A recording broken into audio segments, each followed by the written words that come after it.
those prices. I understand we're not a price-setting agency, but the statute and the goals here, and I think expectations are that this will have an impact.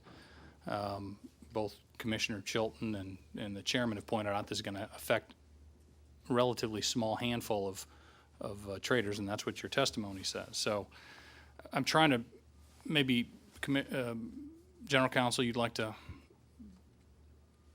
I would just emphasize what Steve has said, that it's to ensure that there's a balance in the market and there's sufficient diversity of traders in the market, that no particular trader can be of undue size or concentration, that particular trader's activities cause these unwarranted price changes, and therefore a price that is not reflective of the fair and orderly market.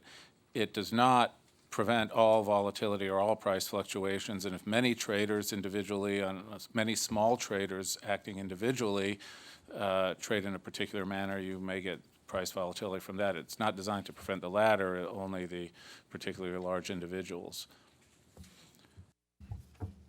This proposal is a culmination of the Commission's various hearings and studies to understand the historic 2007-2008 price increases.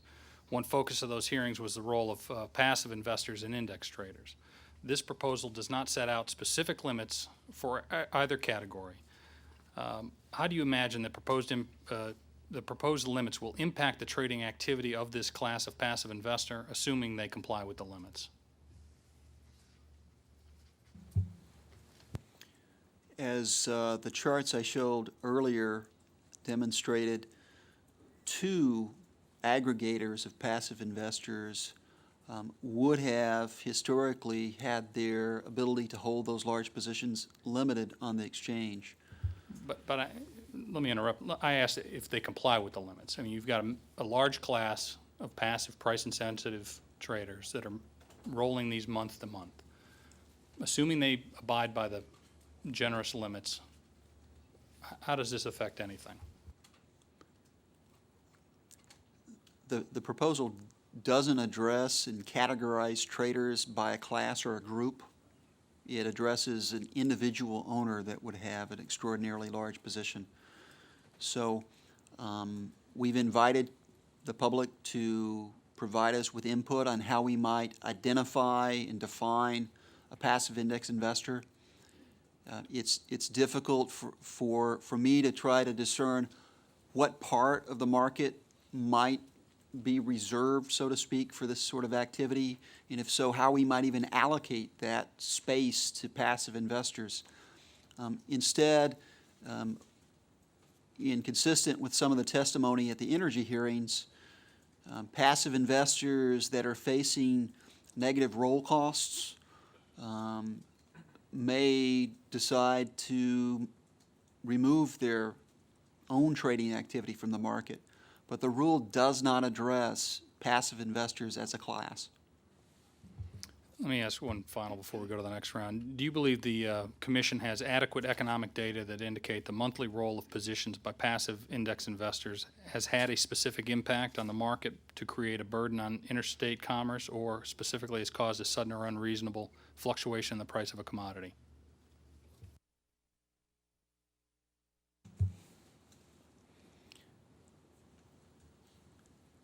The larger funds have changed the way they roll because I think they recognized they had a liquidity demand impact if they rolled on one day. So they have in their business process decided to roll over multiple days. I'm not sure how to respond further than to say that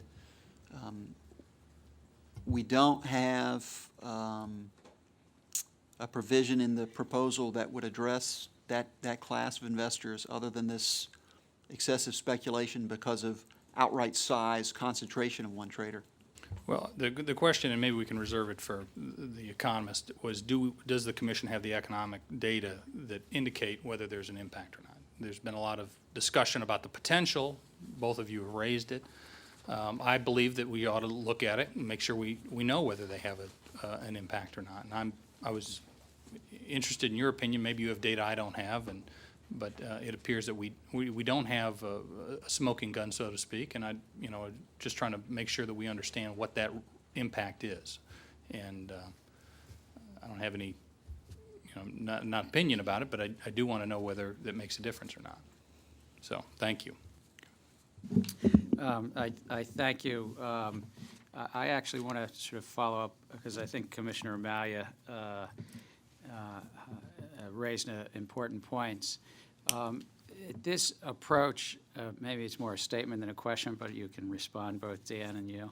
The approach that Congress took in the 1930s, asking a regulatory agency not to be a price agency. I mean, it's absolutely consistent with what the General Counsel said earlier. We don't set prices. We're not, prices are to be established in the marketplace, and we are a market regulator, not a price. To me, why I understand that we set position limits in the past, why I am a proponent of putting this rule out for proposed comment today, is to best promote fair and orderly markets. And as I understand that from the history, that our predecessors, 5 other people sitting in similar chairs in the past, have put out things and said that this has to do with concentrated markets. Congress didn't really define excessive speculation. It hasn't been defined by the courts. It does have in statute a finding of Congress about this unwarranted movements. To me, I'm just one commissioner, but to me that has a lot to do with if a large outsized position is on the marketplace and it had to unwind that position, unwinding that position could distort a market, or even establishment of that position can distort a market prospectively. I think somewhere in General Counsel Berkowitz's comments, you quoted from the 1981 or some finding about that from our predecessors. So that's what's driving at least this one, Commissioner, not price. I'm sure there'll be some press reports that says, well, the CFTC today is addressing, et cetera, price. I don't think that's at least not this commissioner. I think it's about concentration on markets. What did Congress mean in 1936? It's our job to sort of interpret that statute as our predecessors did, and I think to hopefully benefit from our predecessors' guidance because they've done a lot of work here. But that's sort of a statement. I don't think it's about one class of speculator either. As I understand it, it's to ensure there's a diverse number of speculators in the marketplace and that a market would work with a greater benefit.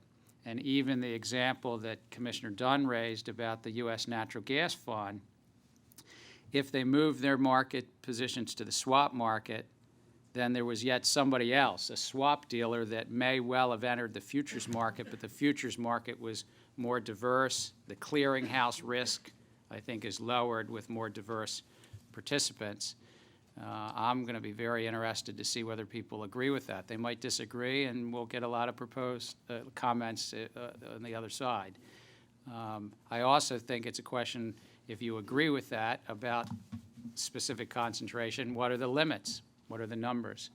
And we've built upon the model in the agriculture space, this 10 and 2.5%, but we'll see if the public thinks there should be other numbers. So that was a long way around, but if Dan or Steve want to comment or react. I think, Mr. Chairman, I think you've accurately put into context the proposal today in light of where the Commission has been previously, as well as congressional intent. It is not to regulate price movements. It's to ensure that no single trader has an undue size relative to the market, and there is considerable legislative history. Won't read it all out now. I'd be happy to share it at any time with anyone. But we have legislative history from the 1930s indicating that this is what Congress intended. We have the Commission's proposed rule in 1981 and the Commission's final rule in 1981, which, again, required the exchanges to impose position limits for all commodities that the Commission hadn't already set the limits.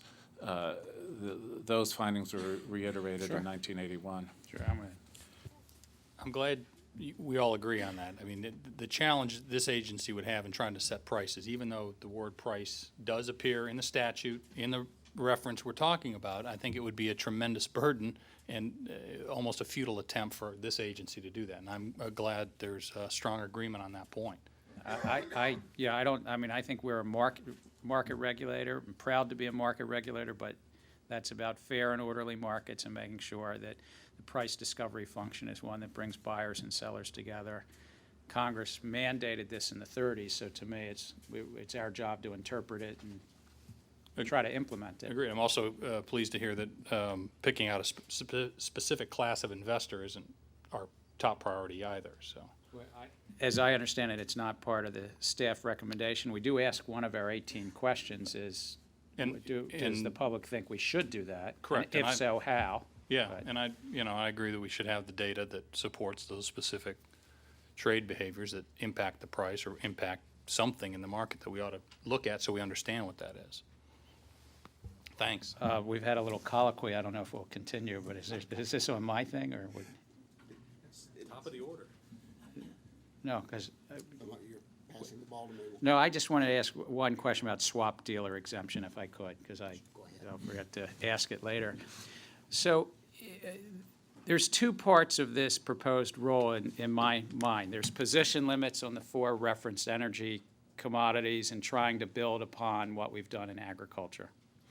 But then there's also bringing uniformity and some consistency to the swap exemption process.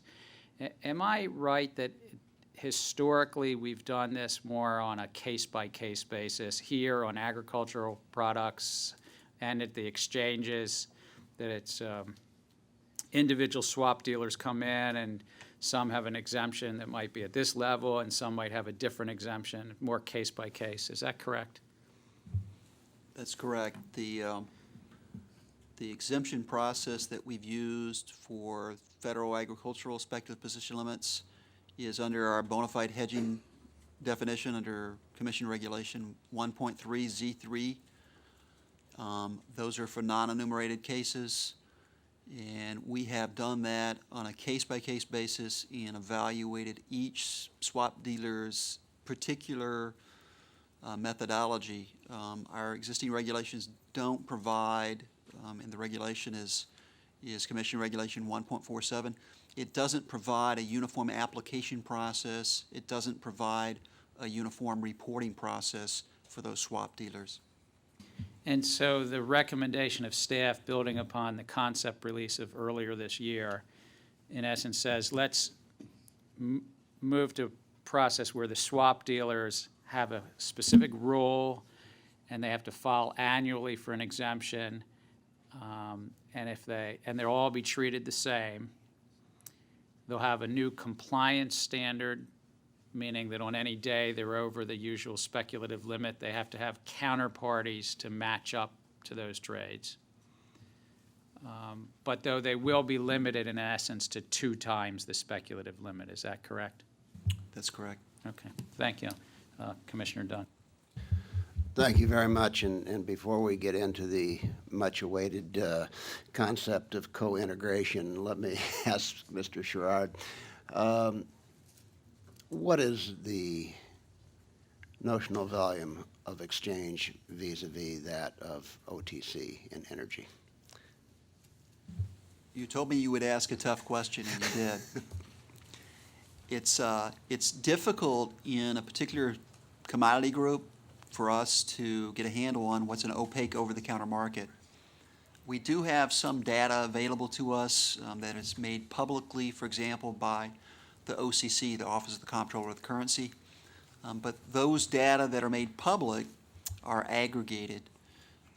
It's also inherent in that data that we don't know the extent of bank-to-bank trading within the group that's being reported, so there may be double counting.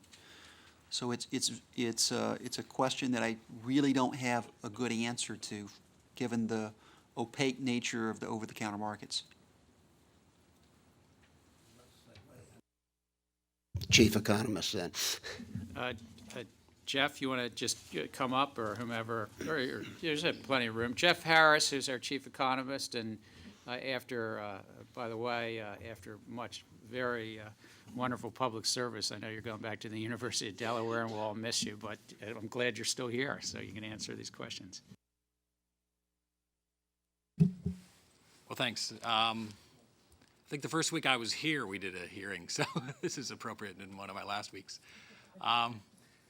I guess the question was about co-integration. We have some research in the chief economist's office that looks at prices along the curve. And the incentive of that paper was to look at the development of hedging opportunities at longer horizons. And the oil markets in particular over the last decade have developed some pretty substantial depth down the curve. So looking out 1, 2, and 3, now you can get on exchange traded futures now in the oil market, crude oil in particular, out to 8 or 9 years. Those markets actually didn't exist a decade ago. So one of our research efforts was look at this concept of co-integration, which is basically just a statistical relation between any two sets of data series. Or you can do it up to 3, but the idea was to say, a futures contract is based on the price of oil. If I look at a 1-year oil contract that's a derivative of that oil, derivative contract being hopefully relying on the price of oil, do those two independent, sort of the spot price of oil and the 1-year contract, appear to be generated by the same price formation process. So we have some research out there that looking at that particular issue. And one of the surprising things we found, this is a couple years old when we found this, I guess the first draft of the paper was out more than 2 years ago, but the idea there was we found that there was this developing depth in the market out 1 and out to 2 years in the marketplace was providing better prices for hedgers, for people that wanted to come to our markets to hedge their risk out down the curve 1 or 2 years down the line. So the follow-up question to that was say, okay, well, it looks like this market is developing. There's more open interest down the curve.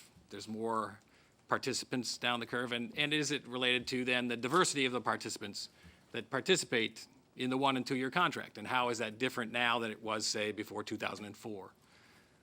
The bottom line then, what we traced it to is one of the common features of those 1 and 2 year contracts that made pricing so to speak, better in the 1 and 2 year contracts for hedgers was the participant increase in the swap dealer classification.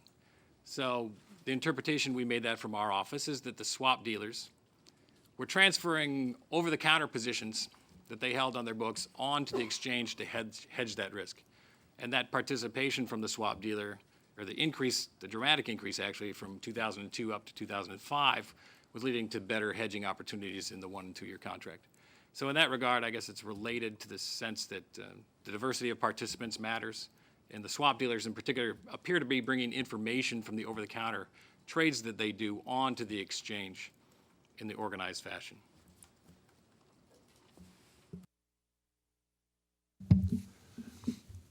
You're asking good questions. That was good. That's why you have me here.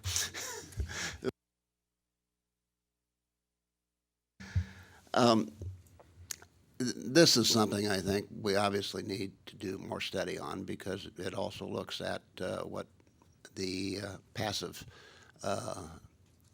individuals, what type of impact they have in the long term as well. Is that correct? Well, we do have passive traders, so we do have sort of index traders in this study that we do. The interesting part of that is they're not really a big participant group in the 1 or 2 year contract. So in the sense of the connection between the markets, the passives don't really have a role to play. As part of that study, we should say that the longer term from the 80s on through now, short-term contracts have always been sort of related to each other. The 3-month, 6-month, and the spot price have always been well integrated or co-integrated in the statistical sense. Does that suggest that as we look at putting on position limits, it's imperative that we understand where the over-the-counter swaps are in setting those position limits? Well, I think one of the benefits of the proposal is that we're looking at the entire market. I think a concern we would have is if you try to isolate one particular segment or one particular contract, that might be problematic. In terms of looking down the curve, it's probably true that none of the positions in 1 or 2 year contracts would exceed these limits. So in that regard, I wouldn't think that you're pushing anybody out of the market in those particular contracts. Thank you, Mr. Harris. I appreciate your swan song here today, and I would join the thanks of the chairman for the support that you have given me during your tenure here at the commission. Mr. Sherrard, in looking at the proposed regulation for physically delivered contracts, the spot month position limit would be fixed by the commission at 1/4 in estimated deliverable supplies for spot months class of contracts. The proposed formula is consistent with the current regulation. The proposed regulation 151(2)D would require a reporting market listing physically delivered contracts to submit to the commission an estimate of deliverable supply for its contracts by December 31st of each calendar year.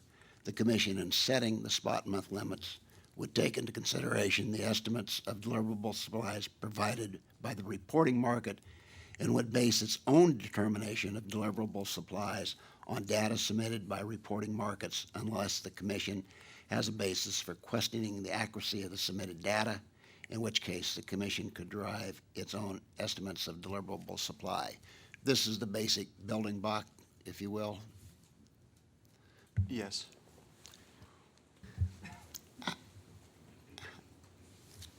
How confident are we that the information we get is accurate?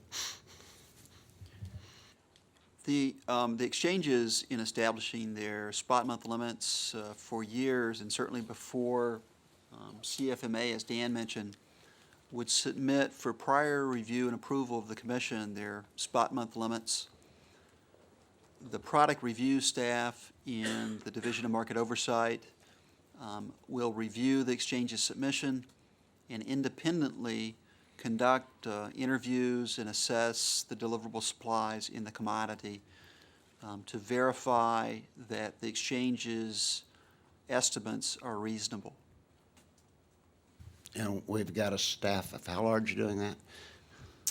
In product review and DMO, it's an activity they currently engage in whenever a contract market establishes or proposes or certifies an amendment to their spot month limits, and the head count in product review is about 15. Do we do any consultation with other agencies such as FERC? In particular commodities, we'll obtain information from whatever reliable sources, including Energy Information Agency or FERC, if any agency that would have reliable data. And in addition to that, we would conduct interviews with the traders that control either the storage capacity or have contracted for the throughput capacity of the particular delivery mechanism. But we don't, in fact, have helicopters or boats going out to see if there are tankers offshore that are waiting until these limits are set before delivering the product. No. Begs the question, do we need them? I bring this up because I do feel that it's important, and I'm very familiar with how NAS comes up with the agriculture supply. I'm not so confident, and maybe Commissioner O'Melia could alleviate some of my concerns in this area. I can't. I do note that the spot month position limits, this is the limits in the last 3 days of the market, that you're proposing to do something that is consistent with what's been done last month, last year. That's the part of this rule that's really pretty much That's correct. consistent, energy and agriculture and so forth. Right. The exchange currently imposes spot month position limits, and I believe our most recent review of the deliverable supplies in the major energy commodities was November of 2009. One more question, and I'll give up the mic. I think that the DMO has done an excellent job of expanding the Commitment of Traders report and what we put out there. I think the optimal situation is that we put that report out in real time, which I don't think we have the resources to do. But I do wonder about intraday movement and ownership and control activities that take place on these markets, and how are we assured that we don't have people exceeding these position limits or proposed limits? The commission staff has worked to use both our large trader reporting information that gives us end-of-the-day information, as well as the time and sells, the transaction data, to marry those two together to be able to compute intraday positions of traders. In the same process of consulting with the exchanges on surveillance matters, for example, the New York Mercantile Exchange also has what they call the over-the-top program to detect intraday violations of their existing position limits. Are a lot of those trades taking place today in the electronic market based upon algorithms? In the data that we have, for example, in Globex, I'm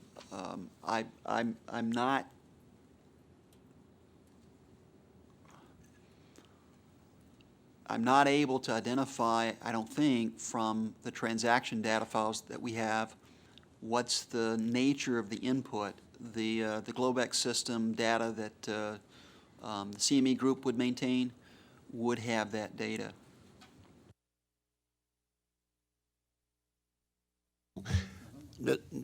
Just a follow-up on that. Does DMO have the authority to request an accounting of these algorithm trading platforms as we see more and more co-location taking place? And do we understand when they're operating and when they're not operating, and what impacts they're having on the marketplace when they are in operation? Well, both the exchange surveillance staff and the commission surveillance staff will observe prices and transactions to try and detect any abusive trading patterns or any violations of the position limits. And we do have, for example, special call authority that we can use on anyone that's accessing the regulated markets. Well, this proposal is being billed as a prophylactic measure to ensure that there's not a disruption of the marketplace. And I would submit that I feel that there's as a greatest potential for disruption vis-a-vis this. And I'm wondering if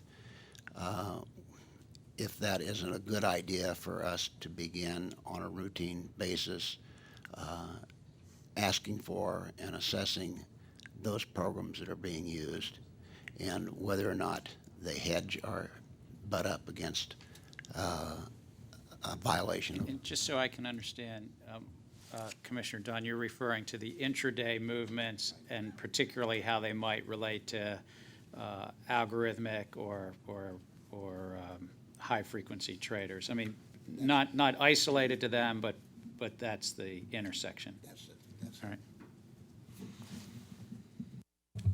I agree, and we have been looking at, through our own intraday surveillance, detecting and referring to the Division of Enforcement those positions that do violate intraday, the speculative position limits. And as I understand it also, this is really recently, but we've been working with the exchanges, NYMEX you referred to, but also in the financial and the agriculture, the rest of the exchanges, to ensure that they have automated surveillance, which has these it's called alerts. The computer can flag an alert in the middle of the day as well. Is that right? That's correct, but we do intend to make continuing enhancements in the automated nature of how we detect and then deter this type of Right, right. activity. Great. Should I switch to Commissioner Summers, and then if you have others and your voice comes back? And Thank you. Commissioner Summers. Actually, just to follow up on this same line of questioning in the interday surveillance, and maybe Dan would be able to answer this as well. If we are given the information from the over-the-top system that there are violations intraday of these position limits, what happens? How do we enforce that? What are these people fined? Are they, what then do we do? These are all intraday violations that I would guess that we are getting then that information that you talked about from the over-the-top. Right, and that happens to be probably a trade secret name of the CME group, so I probably shouldn't have said that. Typically, when a trader is detected exceeding a limit, there might be reasons for that. And under our existing agricultural federal speculative position limits, for example, a trader can have a self-executing exemption for bona fide positions related to their cash market positions. And because that process is self-executing, then the typical first step is an inquiry with the trader as to the nature of why their position has exceeded a limit, because it may be one of these self-executing exemptions. The trader also may have simply had an increase in their anticipatory hedging need and kind of neglected to file the supplemental statement that would document and justify that increase. But that is the first step, is to inquire with the trader, and it's the usual first step in surveillance to ask the trader what their intentions are, and that usually resolves the limit violations. We would, as a regular course, provide a letter to the trader identifying that we've identified them as over an applicable limit, and we would copy internally our Division of Enforcement. If the example that was given earlier is that it is a high-frequency trader, that I think probably would not be subject to those sorts of exemptions, then the letter would go forward and we would have some sort of enforcement action against them. Absolutely. DML's role is to inform our enforcement division and let them proceed. Thank you. I would like to say that I share Commissioner Dunn's, the concerns that he's articulated with regard to the OTC markets and us not having the jurisdiction over those markets, and potentially that the chart that's up on the screen now shows an ETF that has gone over, and that when we told them to get their position under a certain level on our markets, they went OTC. So it leads me to a question about how, or if we have contemplated, if we do get jurisdiction over the OTC market, how would this proposal go into effect? Would we use the same sort of formula that we have used in this proposal and just add in that market? Would we have to go back out with another proposal that would apply to that market separately? How do we contemplate having this be an umbrella proposal over the entire market? Well, the current proposal would not extend automatically in scope to the OTC market. It would require a subsequent notice of proposed rulemaking. As we understand it, in the OTC market, a swap dealer may have a number of substantially related commodities that they, in the aggregate, bring the net hedging need to the regulated market. So I think we would have to think carefully and thoughtfully about how to appropriately aggregate the OTC positions that would be price fluctuations of the OTC contracts would be substantially related, but not be in the same reference energy commodity. So the proposal we have today, we would have to do some work on to extend it. Thank you. Thank you, Commissioner Summers. Commissioner Children. Thanks. Just real quick, Mr. Berkovitz, I want to get back to just one quick question on metals. I made this comment about what I thought people maybe thought we were staff-driven at times, and Mr. Sherrod sort of, I hope, allayed anybody's fears out there. I mean, ultimately, it's these 5 votes who make a determination, and but we do take your advice. But you are relatively new to the commission last year when the chairman stole you from Senator Levin's staff, where you worked on speculation legislation. I want to know if you have any opinions that might be divergent from Mr. Sherrod with regard to why metals should they be treated different than, for example, energy contracts, or do you see the similarities like Mr. Sherrod does? No, I think I would agree with Mr.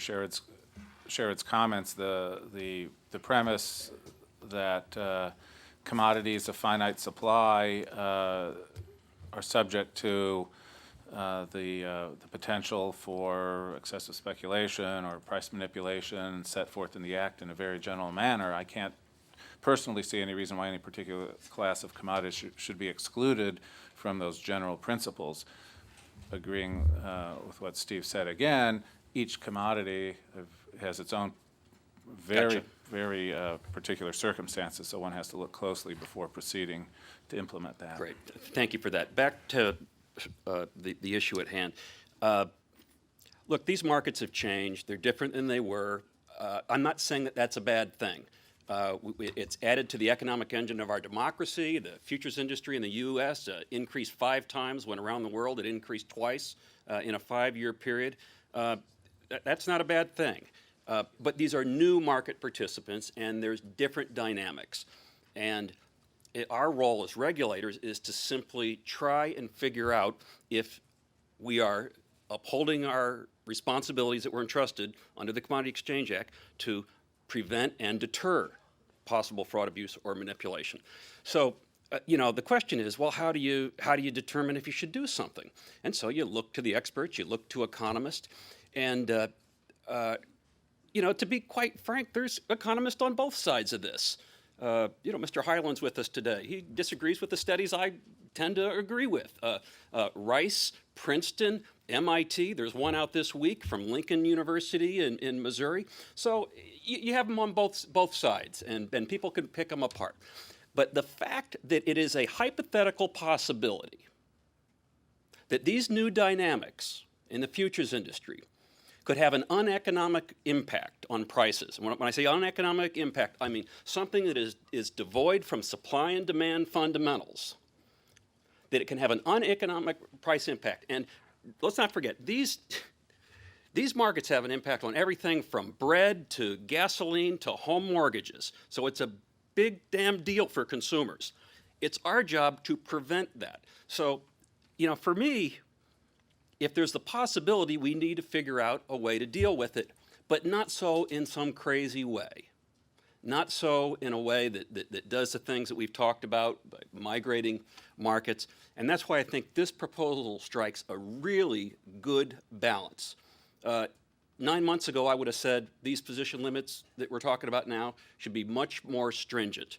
But I think because of the environment that we're in, that we don't have the regulatory reform in Congress yet, I think it strikes the right balance. And Mr. Sherrod, I want to go specifically to exemptions.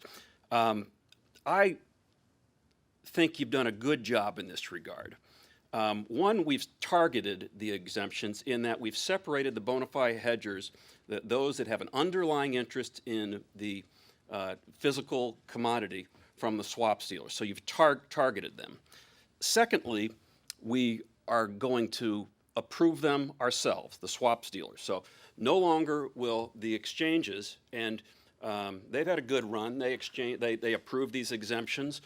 We will approve them. And I'd like you to talk in just a minute about that specifically, the process for going through that. Third, we will verify these exemptions. We will, Bruce Springsteen's, going to prove it all night. They're going to have to prove it all the time that they need these exemptions. And fourth, and this is really critical, is that it's open and transparent. Again, right now you ask us, we can't tell you who has the exemptions or how many there are. If anybody thinks there's a conspiracy theory, that's evidence in their mind that it does. And it's not the truth going forward, I hope. So could you explain how we are going to make the determinations about these exemptions and what the verification process is going to be? And lastly, some would be concerned that, for example, a large swaps dealer might go out. One of them, for example, has a large natural gas business in the Northeast. But that's not their primary business. But can they go to the exchange and seek the bona fide hedge exemption, the commercial exemption, when in fact their main deal is they're bankers? So I've given you a lot to answer, but it all has to do with those exemptions, please. The process for a swap dealer is, as you said, the swap dealer would apply to us with an initial statement. They would represent themselves as a swap dealer, as it's defined in the regulation, and provide us with their current net risk management needs, and that is the amount of futures contracts that they would need to offset the risks of swaps they've entered into with their customers. So their client... And not for their own book. This is not for the swaps dealers to go out and speculate and make money on their own book. This is only for their legitimate business of their customers, a hedge against their customers' positions. Is that correct? That's correct. So that they would not present to us their proprietary swaps that they've entered into for speculative purposes through their proprietary trading desks. They would then file a monthly report. It would be a new Form 404, and that report would identify on a day-by-day basis their net risk management needs. At any time that they were increasing the amount of their net risk management needs from the prior highest level, they would tell us that on a next business day basis. The proposed regulation would also require that the swap dealer maintain books and records that documents the details of those counterparty swaps so that we could verify the size, the notional amounts, and that these were customer swaps. So let me just interrupt and make sure that we're clear on that point. So, for example, if I'm a trader and I have reached, under this proposal, I've reached the limit, and I say, geez, I really want to have more of that, but I can't get them myself, so I'm going to go to a swaps dealer. Is that a workaround for them, for those traders to abrogate the position limits, or is there a responsibility on the part of the swaps dealers, those that have the exemption, to know who they're doing business with? How does that work? Or how would it work? Because we don't have current authority to aggregate the OTC positions with the regulated markets, then it would not be a responsibility of the swap dealer to... But what if the positions of their customer is on a regulated exchange? So trader X has reached their maximum percentage on NYMEX. Now they say, I want more. I'm not talking about the OTC. So they go to a swaps dealer and they say, buy me another 20,000 contracts, which would in essence get them, they would abrogate the position limits. How do we guard against that? And you've identified exactly why the commission staff have recommended, and the commission's gone to Congress to try to expand our authority. The swap dealer would not necessarily know the position of that customer on the regulated market. And we, as we've explained, are by statute not able to disclose to the swap dealer the regulated market position of their customer. So the swap dealer is not in that position to impose an aggregate limit across the OTC swaps they have with that particular swap dealer, maybe swaps with other swap dealers, as well as the customer's position on the regulated market. So that still remains a distinct possibility that a trader could attempt to continue to gain exposure to a reference energy commodity by engaging in OTC swap transactions. Now, would we be able to see the swaps dealers' customers? We would only be able to see a swaps dealer's customers, the books and records, in the event the swap dealer was availing themselves of a swap dealer exemption. Okay. In the normal course of business, our expectations are that few swap dealers would need to make application to the commission to avail themselves of that exemption. But if they have an exemption, and we want to look, and we're going to have rigorous reporting and record keeping. They have this exemption. If we want to look to see who their clients are, we'll know the positions on the regulated exchanges, and so we could tell if somebody was trying to use an end run to abrogate the position limits. Is that correct? We could find out, at least theoretically. At least theoretically, we could find out to the extent the person attempting to circumvent the limits went to a swap dealer and drove that swap dealer so far out of balance that the swap dealer needed to avail themselves of an exemption. Okay. Okay, that's good for now. Thank you, Mr. Chairman. I'm going to turn it to Commissioner Malia, but I just would have helped. I like staffing you, Steve. On a Q&A that we actually will have on our website, I think we already have this maybe on our website. I should say to the public listening, we have both the General Counsel's remarks and Steve Sherrod's remarks and all these graphs and a Q&A on our website. But on a Q&A on an earlier question, it said, how many traders would the CFTC proposal affect? And says the notice of proposed rulemaking, if finalized, would have affected, meaning past tense, would have affected approximately 10 large traders across the 4 reference commodities. So I don't know whether it's just a coincidence. It may be a coincidence that it would prospectively affect 10, but I think in my office a week ago you actually showed me a list of 10 people that it might have affected 2 weeks ago. So it may be a coincidence that it's both that it would currently affect 10 and prospectively affect a different 10. Or it's a typo. But I just Chairman, wanted to help you. point of clarification, is that with or without exemptions that they may have? This was without exemptions. This question, it's a coincidence, but in the Q&A, this was 10 traders. I believed from the briefing you gave me a week ago that it was 10 traders before exemptions. Do you help to clarify? That's correct. It's before exemptions, and we may well have intended to make that prospective and used a past tense, but we did not identify what day that would have been. But is it accurate, and please, none of us will go past what we can disclose publicly, but that as of some couple of weeks ago when you looked at it, on one particular day, it was approximately 10, some of whom could have a bona fide hedge need, some of whom could have a swap need? Or maybe I just remember it wrong. We've been discussing with the different commissioners' offices 2 years' worth of sampled data and intensely sampling different time periods more than others. So it might be any time period over the last 2 years. Oh, you mean that you might have just shared with me one time period? Right. I thank you. I didn't mean to, but it's because it's on our website, so. Commissioner Malia. Thank you. First, I'd like to associate myself with comments by Commissioner Dunn and Summers regarding the posing limits when we don't have OTC authority at this point and the potential impact that could have. And I've had this chart of the natural gas fund staring me in the face. Let me ask, do you believe that we're looking out for the best interest of the consumer, the actual individuals, pension plans, and others who have invested in this fund by taking on, who have taken on additional risk and costs as a result of shifting to OTC markets,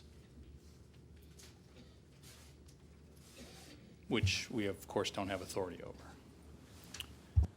I don't know the particular credit arrangements in the OTC market that the fund has entered into.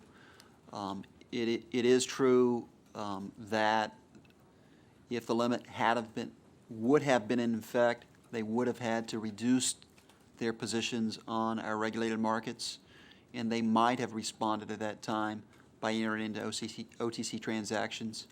But there are certainly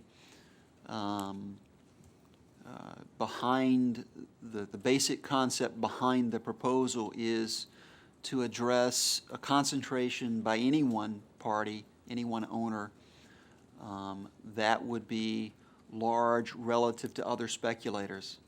And this particular fund's position in a single month has been large relative to other speculators. Let me build on the concerns of Commissioner Chilton. I know the chairman has this concern as well. In this bona fide hedge exemption, the look-through issue, and Commissioner Chilton was getting at this, and I'm a little unclear about what we would get with the under the two-time limits in this proposal, and my desire to see if there's an opportunity to look on a more consistent basis as opposed to just when they trigger the 2 times limit.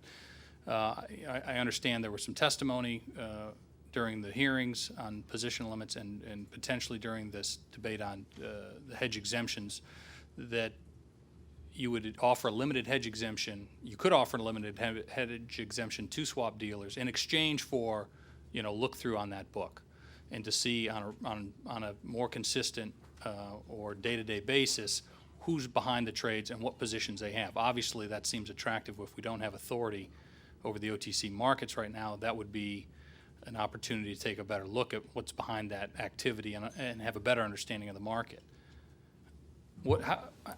Walk through why the 2 times limit and why not the other. The primary purpose of obtaining the books and records is to demonstrate that they have a legitimate risk management need, that their swap book of customer business is out of balance, and that it's not related to their own proprietary trading. If, for example, we were to see a dramatic change in a swap dealer's risk management needs, then we might inquire further to that base of customer transactions to see what in their activity drove them to be that far out of balance.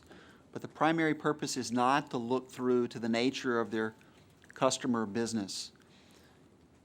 In looking through to see the names of the customers, we would not be able to identify whether that particular counterparty in the swap transaction had entered into that to offset a bona fide risk, a commercial risk of the company, or whether in fact the company was speculating.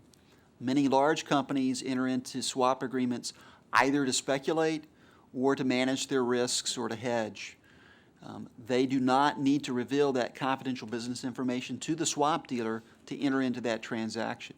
So our information would be limited to the name of the counterparty to the swap and the notional size and what the particular commodity that's referenced in the swap agreement was. Obviously, if we change the rules, and as this proposal would do fairly significantly, we might be able to ask that question of the swap dealer in exchange for providing them a bona fide hedge related to hedging that book versus a 2 times limit.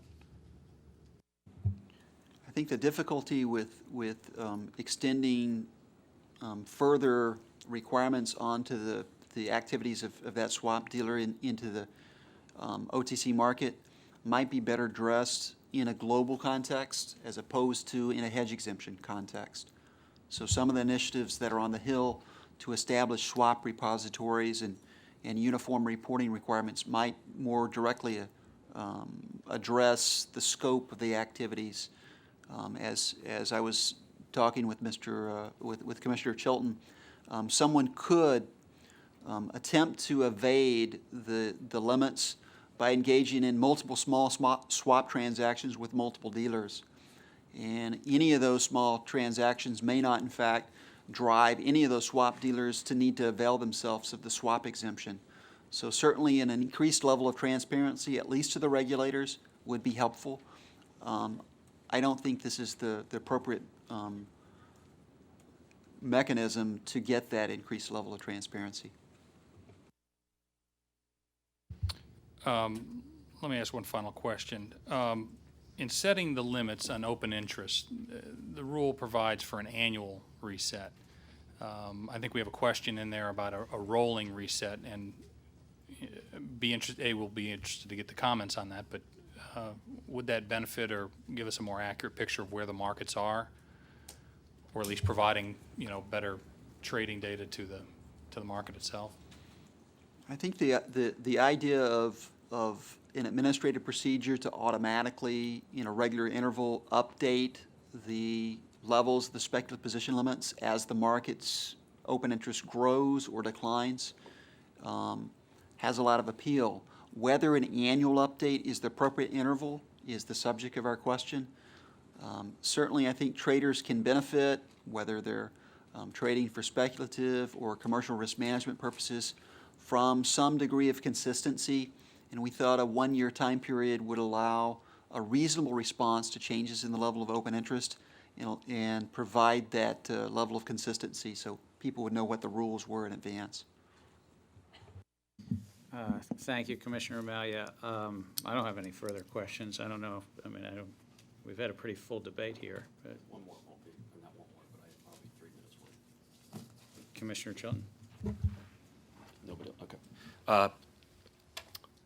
Mr. Sherrod or Mr. Berkovitz, agility on these limits. So say we set them exactly this formula, and say at some time certain they're implemented. And then something happens where we decide we need to change them. Maybe we further calibrate. Maybe we need to ratchet down. Maybe we need to increase them. Maybe we get the OTC authority and we need to increase them for some reason. What's the mechanism for that? Is it an entire rulemaking proposal?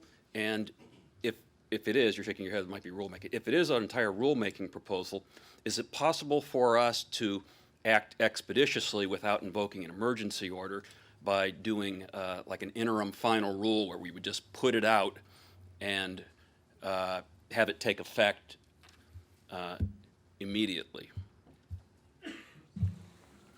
Well, I'll speak not as the general counsel as he's consulting, but yes, the mechanism to update the formula that we would apply, we would envision that would be a rulemaking.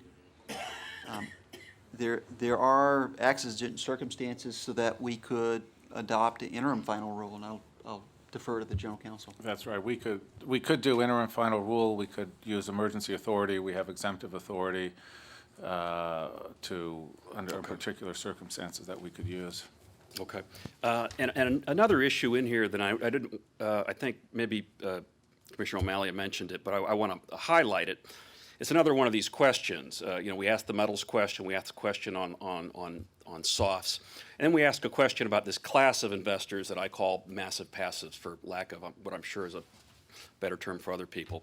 But essentially folks that have predominantly, not always, but predominantly a long strategy, a long passive strategy. We talked about this a lot last week when we were talking about the cotton report and how 41%, 38 to 41% during these troubled, volatile cotton market times in 2008, there was 38 to 41% of these massive passives. So we asked the question on whether or not they should be limited individually or in the aggregate. And I think it's a good question. Like metals, like the ags, we couldn't do anything now. It would be a separate rulemaking on addressing them. I just need a yes or no from one of you on that.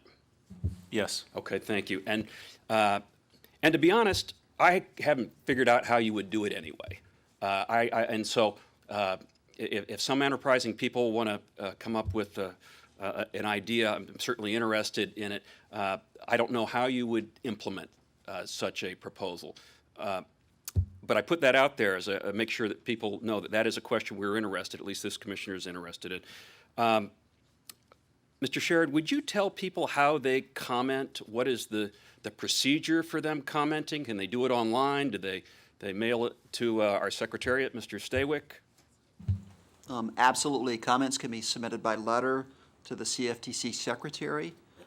They can send it by facsimile. We still actually have facsimile at 202-418-5521, or by email to the secretary, And his email address is secretary@cftc.gov. Okay. And what is the, these comments, and I think there will be a plethora of them. Will they be published? Can everybody see these comments, or is there something nefarious and sneaky, or these are